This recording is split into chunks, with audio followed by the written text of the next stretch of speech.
বলে নওশাদ সিদ্দিকীর কথাবার্তা চাল চলন সমস্ত কিছু আমার খুব ভালো লাগে, যে আমাদের নেতা হিসাবে আমি মনে করি আমাদের রাজ্যেই মানে 1 নম্বর, পুরো টপে, পুরো টপে। কিন্তু তিনি তো আপনাকে যেতে বলছেন, বাট আপনি যাবেন না। না, তিনি বললেও আমি যাব না।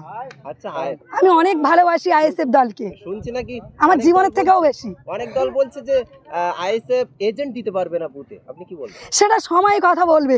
অনেকেই বলছে আইএসএফ নেই, অনেকেই বলছে আইএসএফ ভোট পাবে না, অনেকেই বলছে বুথ এজেন্ট দিতে পারবে না।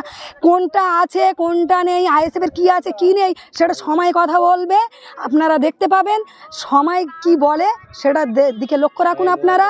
কোনটা ভোট দিতে পারি কি না পারি, আমাদের প্রার্থী 100-তে 100 বসিরহাট বলছি, দিল্লি পার্লামেন্টে যাচ্ছে, এটা একদম মানে শিওর, 100-তে 100 আশাবাদী। আমরা পাঠাচ্ছি, আমরা পাঠাবো।